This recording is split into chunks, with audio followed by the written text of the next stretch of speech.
Hi everyone, welcome to my channel, Mystic Oracle Tarot PH.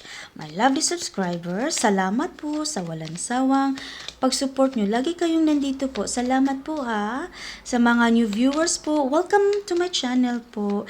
And sana po, bago nyo tapusin manood nito po, please, reconsider naman po mag-subscribe po kayo ha. I really need all your help and support to build my channel back again. And kung meron kayong alam na maka-resonate po nito, please share it naman po. Okay? Baka makatulong din sa circumstances po itong reading na po.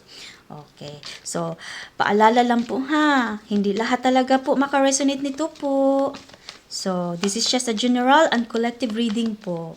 Kunin nyo lang po kung saang area po kayo sa mensahe po na maka-resonate po. Okay? So, let's begin your reading po.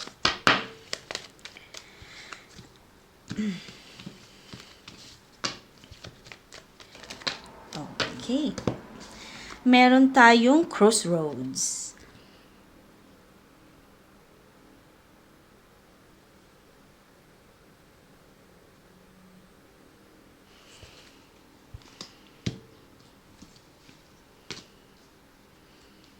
Okay.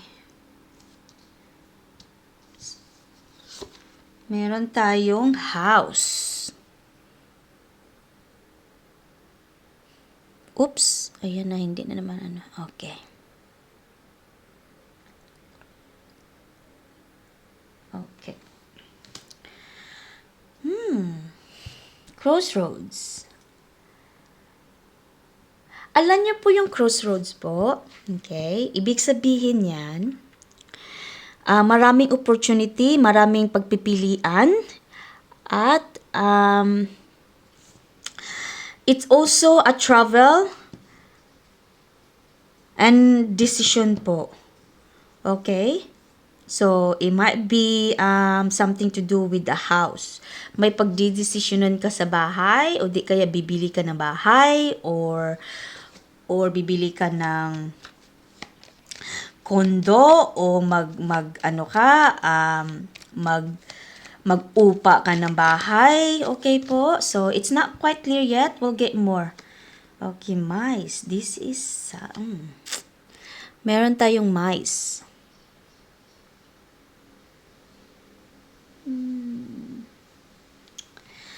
Mice.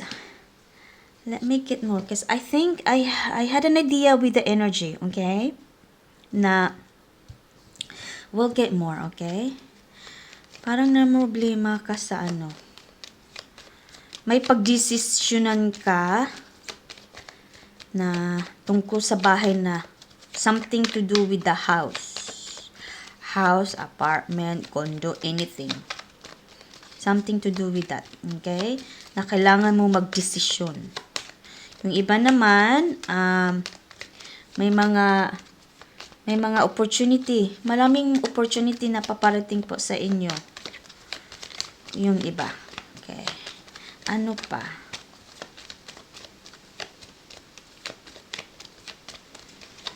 Oops. Meron tayong star. That is a very good card.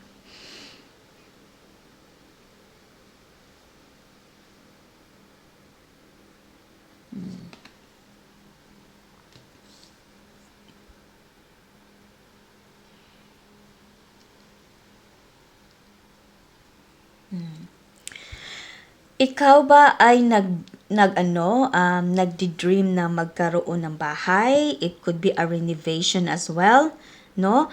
Pero may problema nga lang. Okay? Pero yung problema na yan, masosolve yan. Okay? At saka, yung mga opportunity na maraming opportunity, no? Na parating, pagpipilian nyo yan. Okay?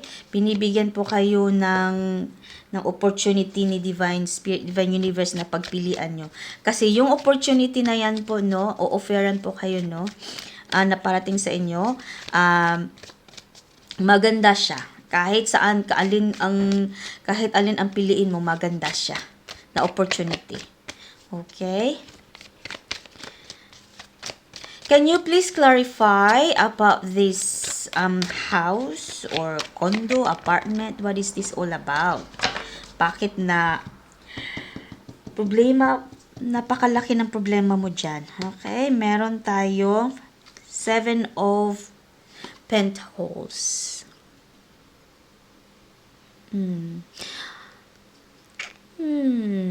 Parang ano to? Is this, parang feel ko renovation to. Nagre-renovate ka. Tapos goal mo siya na ma-renovate sa ano mo. Parang renovation na sa'yo ang design. Gusto mo i-design yung style ng renovation sa bahay mo. Kaso nga lang, problema nito, may problema nga lang. Pera. Pero mariresolve naman yan daw siya eh. Meron tayong Empress. Kulang yata ang pera nyo. See, sabi ko sa'yo, the Empress, this is also an abundance card. Okay? Abundance card. Mariresolve mo din yan. Okay? May ano na dito, may hope pa na ma-resolve yan. Okay? Matuloy yung ano nyo, renovation nyo o di kaya pagbili ng bahay. Pero feel like it is a renovation na gusto mo na sa'yo ang style, sa'yo ang design.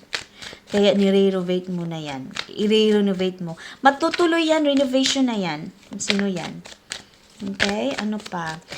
Kasi dito yan, inano natin, ni-clarify natin, so dyan natin siya ilagay. Okay? Ano pa? Ano pa mensahe?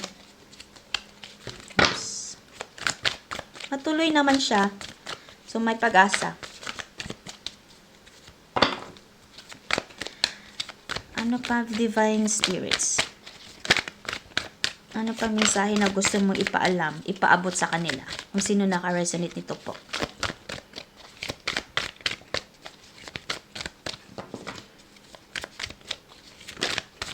Uy, ayan, there. Knight of Cups.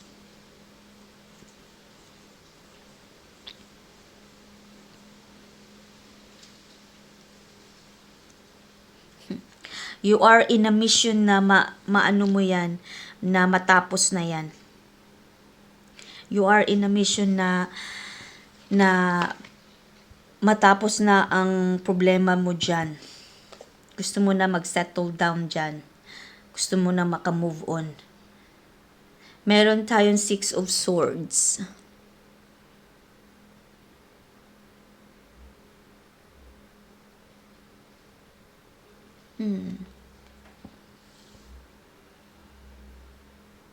Mariresolve nga siya. Mariresolve siya. Mapatuloy mo yan siya. Kung ano man yan. Mapatuloy mo siya. May pera na parating. Okay? Wari ko pera lang to yung kulang eh.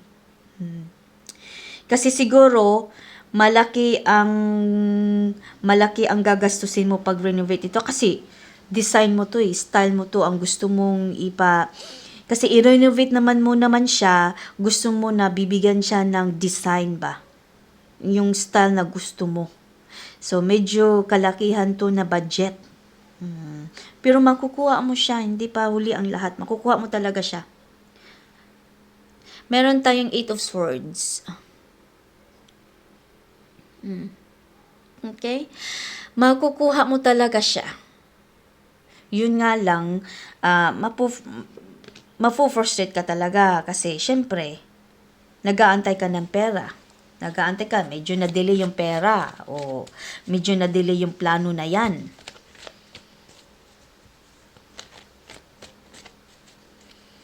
Kaya, but you will get it. Yun sabi niya, energy dyan. Sabi ni Divine Spirits. Mapatuloy mo yan siya. Hindi nga lang sinasabi dito kailan. Okay, hindi sinasabi kailan. Basta, maano yan, matuloy yan.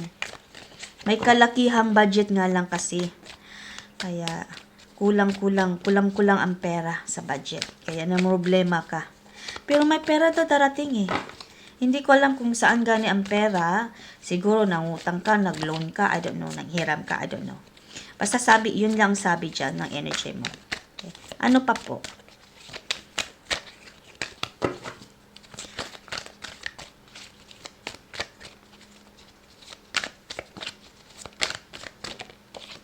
Okay. Oh, puro swords ah.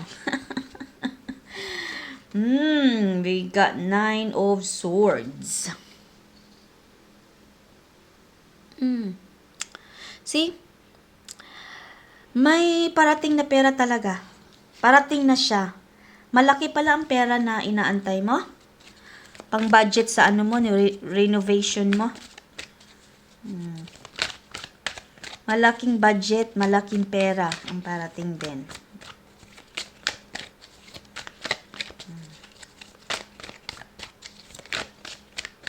Ano pa po? Siguro malaking ano to, malaking medyo may kalakihang bahay siguro po ito na i-design mo talaga siya. Sa'yo ang style na gusto mo, ang masunod. So, kalakihang budget, kalakihan din naman ang pera ang parating. Meron tayong Ace of Pentacles. Ayan na po ha. Kailangan nyo na i-expect na parating na talaga ang pera para matuloy mo na yan. Okay? Yun yung sinasabi dyan po ni Ace of Pentacles. Parating na po. Financial. Matutuloy yung renovation mo. Okay, that's all I have for you today. Full stop na yung energy ko dyan. Okay, so i-stop na lang natin dito po. Okay, sana po may naka-resonate po dito. And comment down below po. Don't forget to like, subscribe, and please hype also my video, everybody. Salamat sa walang yung pagsawang pag-support nyo sa akin. Lagi kayo nandito sa akin. Salamat po. Paalam muna po. See you in my next reading.